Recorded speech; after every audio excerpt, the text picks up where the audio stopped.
Yosh itimiz Bella o'rgatish jarayoni hozir boshlang'ich noldan absolyutni laqabini bilmaydi hali. Itimizni 12 metrli arqonga bog'laganmiz. Mana o'zini kichkina arqoni 12 metrli arqonga bog'lab, hozir qo'yib yuboramiz va laqabini aytib chaqiramiz. Qani jarayonni o'zingizlar tomosha qilasizlar. Bella, davay. Bittani sizga ham mana shunaqa o'ynab ketadi. Undan keyin qo'lingizga go'sht bo'lachasini tayinlaysiz.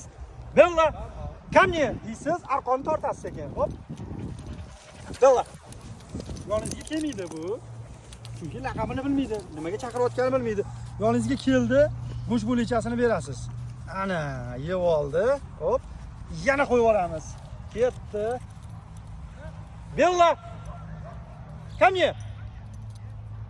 ко мне, Bella. Ay, молодец, keldi. Go'sht bo'lachasini beramiz va silaymiz. Oy, молодец.